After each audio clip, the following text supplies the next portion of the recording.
अस्सलाम वालेकुम दोस्तों, इंडियस अकेडमी में आपको दोबारा वेलकम करता हूं। आज हम 7th क्लास की साइंस पढ़ेंगे और चैप्टर नंबर 4 जिसमें इकोसिस्टम हमने पढ़ा था, हैबिटेट आज पढ़ेंगे। अच्छा, अगर आपने सब्सक्राइब नहीं किया तो सब्सक्राइब कर लें, कमेंट में हमें सजेस्ट भी कर लीजिएगा। अच्छा चलिए शुरू करते हैं। Habitat. A habitat is an ecological area or environment in which species of animals, plants and all types of organisms live. कहते हैं हैबिटेट क्या है? एक इकोलॉजिकल एरिया है या एक एनवायरनमेंट कह सकते हैं उसको, वो जिसमें क्या हो कि जानदार रहें, यानी कि जानवर हों, पौधे हों और बाकी किस्म के जो भी जिंदा रहने वाले जीव हों, ऑर्गेनिजम्स हों, वो रहें उसमें, तो हम कहेंगे वो एरिया हैबिटेट है। अच्छा, the term typically refers to the space in which organisms lives and where it can find food, shelter, protection and mates for reproduction. कहते हैं कि अगर हम इस को टिपिकली रेफर करते हैं किसके साथ, एक ऐसी जगह, स्पेस, एरिया जिसमें जिंदा जो है वो ऑर्गेनिज्म यानी कि ऑर्गेनिज्म रहें और क्या कर सके, उनको खाना मुहैया हो सके, खाना मिल सके या छत मिल सके, रहने के लिए जगह मिल सके, या फिर प्रोटेक्शन के लिए, हिफाजत के लिए कोई चीज़ हो और ऐसी मेट मिले उनके साथ ऐसा कोई जोड़ा हो जिससे वो अपनी रिप्रोडक्शन कर सकें।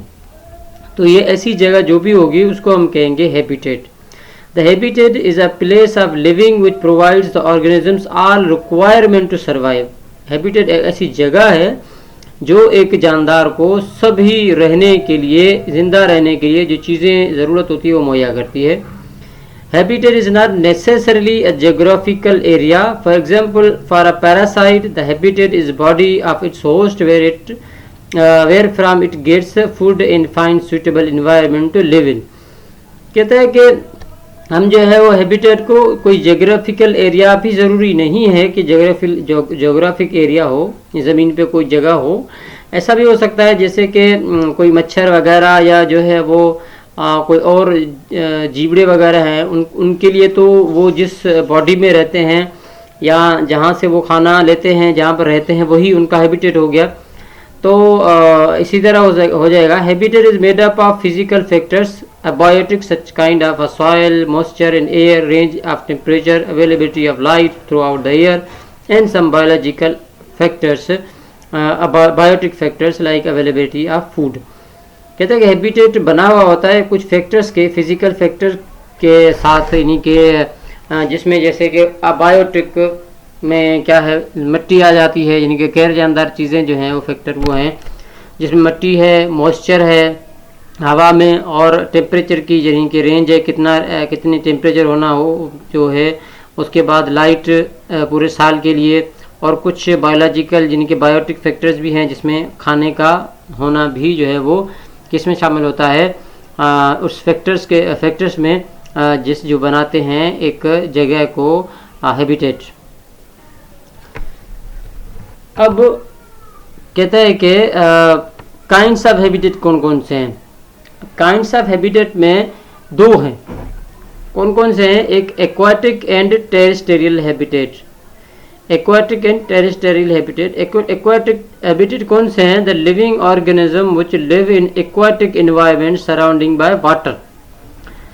ऐसा एनवायरनमेंट यानी कि पानी वाला जो भी एरिया है उसको हम कहेंगे ये क्या है, एक्वाटिक हैबिटेट है। They get all the resources from the water in which they live. ये सारी जो अपने ज़रिए हैं इनके रहने के लिए वो कहाँ से लेंगे? वो पानी से लेंगे। They develop their body organs to survive in this environment. इनके बॉडी ऑर्गन्स जो हैं वो इसी तरह ही सर्वाइव करने के लिए बने होते हैं ताकि उस इन्वायरमेंट में रह सकें। The aquatic habitat also varies with the nature and physical state of water. Example कहता है कि एक्वाटिक हैबिटेट जो है वो वेरी करते हैं नेचर के हिसाब से कि उनकी फिजिकल स्टेट जो है वाटर की, उसके हिसाब से जो है वो वेरी करते रहते हैं। अब जैसे कि एक्वाटिक हैबिटेट में फ्रेश वाटर हैबिटेट, इसमें क्या होता है, water contents very low amount of salt, इसमें नमक की बहुत मिकदार जो है कम होती है। अब मेरीन वाटर हैबिटेट जो है उसमें water contents high amount of salts, ठीक है, ये समुद्री पानी होता है, उसमें क्या होता है, पानी में नमक बहुत ज़्यादा होता है।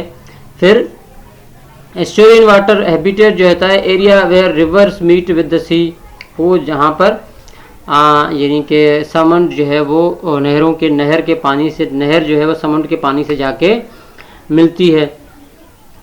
The examples of fresh water and flowing water habitat are rivers, stream, lakes, pond and pools।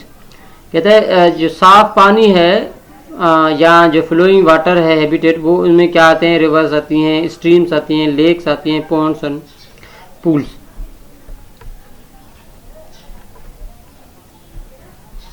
Aquatic habitat जो किस्म है वो ये हैं, natural lakes, artificial lakes, ponds, rivers, marshes, streams, sea, salty water, ठीक है। अब एक हर एक को बयान कर रहा है।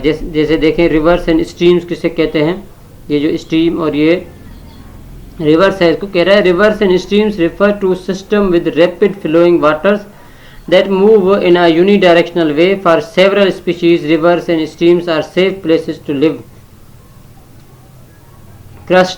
Crustaceans like crayfish and crabs and mollusks such as clam and limpets are commonly found in streams and rivers. Various mammals such as beavers, otters and river dolphins also inhabit rivers and streams ecosystem। ये सारे मिसाल है इनके जो रहती हैं river और stream में जो है वो जानदार रहते हैं, उनका ये हैबिटेट है। जैसे अगर आपको ये देखें रिवर जो है वो इंडस रिवर है तो ये रिवर का मिसाल है, यानी कि हमारी सिंधु नदी जो है। उसके अलावा क्लिफ्टन का जो बीच है वो भी जो है वो हैबिटेट का मिसाल है, लेकिन ये यानी कि जो है एरिया मेरीन वाटर हैबिटेट का जो है वो क्या कहते हैं, सी, उसका टाइप है। अच्छा, अब lakes, pond and pools, ecosystem of still water such as lakes and ponds that have a community of biotic living organisms and abiotic physical objects interactions. Ponds and lakes have a diverse variety of organisms including algae, rooted and floating leaved plants, invertebrates such as crabs, shrimps, crayfish, clams, etc. Amphibians such as frogs and salamanders and reptiles like alligators and turtles।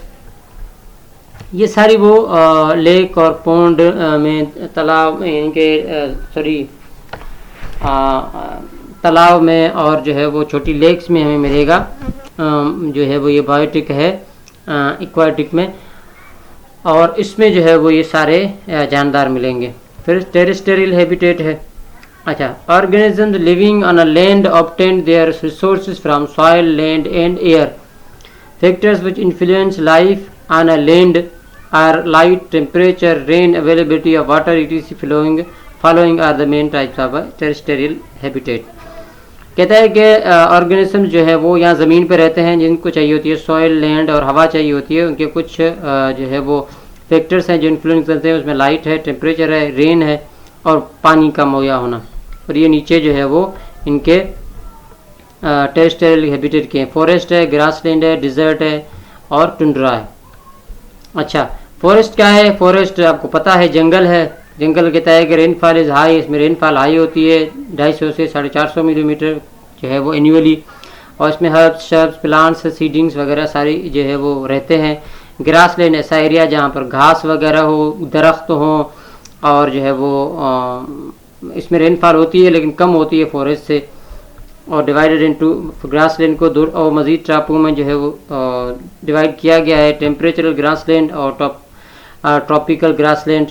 फिर आता है dessert और फिर tundra. अच्छा, desert क्या है? Area where the rainfall is very low, आपको पता है रेगिस्तान जहाँ पर बहुत कम बारिश होती है। और tundra area below ice caps which are very cold region. It is difficult to live these areas. Only migratory animals can survive। कुछ जानदार ही इसमें माइग्रेट हो गए होते हैं, वही रहते हैं, जैसे कि Arctic foxes, snowy, all are the inhabitants of